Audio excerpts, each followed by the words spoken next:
The third prophecy that I believe this moves one step closer to is the prophecy where all of these nations say, "Come, let us destroy Israel.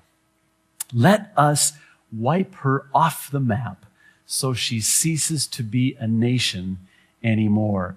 Well, Nasrallah, according to Haaretz, who ran this article, was quoted as saying, Israel to be destroyed within years.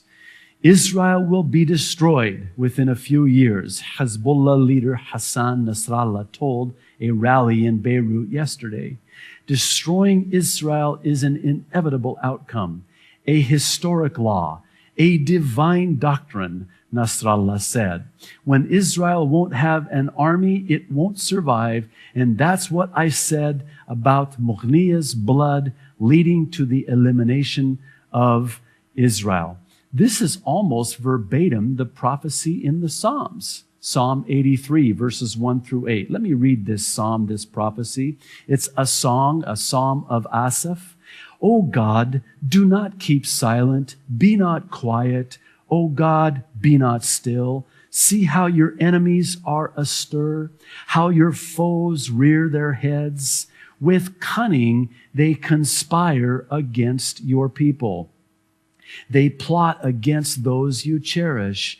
Come, they say, watch this, quote, let us destroy them as a nation. This is almost verbatim what Nasrallah is saying. And not Nasrallah alone. How about Mahmoud Ahmadinejad, who has been quoted many times as saying, come, let us destroy Israel as a nation. Do you realize this is not just words on a paper in your Bible? This is not just words on a page in the Psalms. This is a prophecy written long before that foretold what it would be like in the end before the return of Jesus Christ for His church. That they would say that the enemy nations would conspire together, would ally together, would say together, come, let us destroy Israel. It is happening right now before our very eyes. It is on the news. It occupies the headlines. It's on the internet. It's in our newspapers, but it's in our Bibles. God said it would happen before it happens, and God says, I'm going to tell you what's going to happen before it happens, so when it happens, you'll know I am God.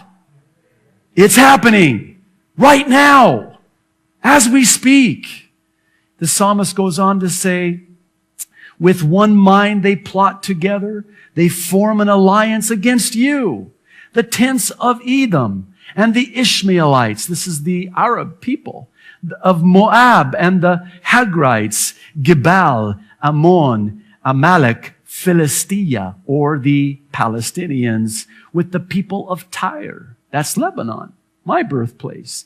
Even Assyria has joined them to lend strength to the descendants of Lot. Who are these enemies? Let me give you a quick distinction between and the difference between the three primary and predominant and pronounced enemies of Israel. You have Hezbollah.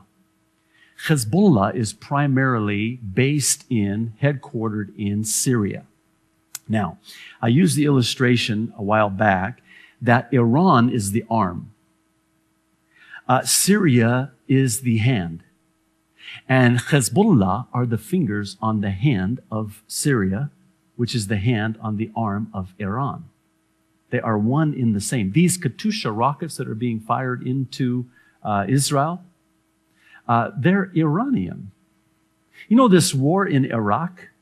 You know, it's not a war with Iraq. It's a war with Iran in Iraq. Do you realize that?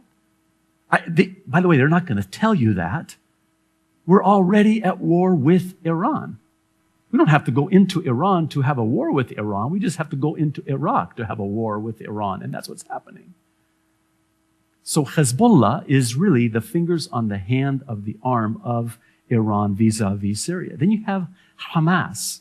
Now, Hamas has recently gained control of the Palestinian Liberation Organization, which they don't like to call it that anymore. It's not a very friendly face. But so you have Hamas, who has really taken control, and they are extremely militant. And don't make any mistake about it. Hamas's goal is the complete annihilation and destruction of Israel. Nothing's changed, just the names have changed. Whether it's a Haman, or a Herod, or a Hitler, or a Hamas, they are all inspired by Satan to destroy Israel as God's chosen people.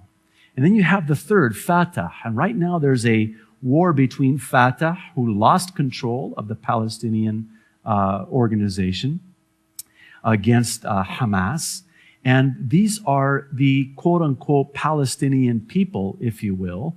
And all three of them have the same agenda, though in different locations.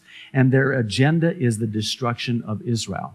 Now, perhaps you've heard on the news that they've been firing these rockets into Israel, and they have not been letting up. Israel has tried everything.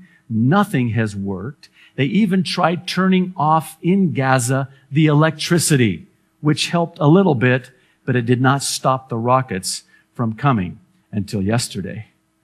Israel finally launched a strike against and killed many to stop these rockets from coming in. CBS News, however, always paints Israel as the bad guys. Dozens killed in escalating Gaza attacks. Exiled Hamas leader calls Israel's attacks in which civilians are killed the real Holocaust. Give me a break. Israeli troops turned heavy firepower on rocket squads bombarding southern Israel Saturday, killing 54 Palestinians in the deadliest day in Gaza since the current round of fighting erupted in 2000. While expressing regret for the civilian casualties, Israeli Defense Minister Ehud Barak blamed Hamas and those firing rockets at Israel. His office said in a statement, pledging to continue the offensive to protect Israeli towns and cities. The article goes on to say, Hamas remained defiant and vowed to retaliate.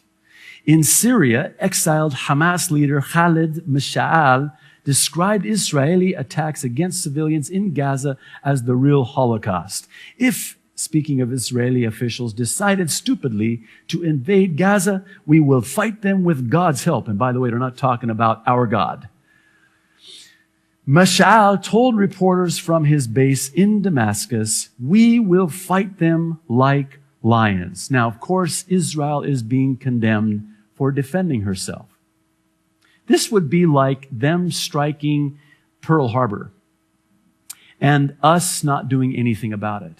And then when we finally decide to do something about it, we are condemned from the European Union or the international community. You know, you always see the Palestinian spokesman. We are asking the international community to come in and stop Israel from, doing this in the occupied territories. You know, the ones who are occupying the territories are the Arabs. That land belongs to the Jew. God said it, and that settles it. And that's an Arab telling you that.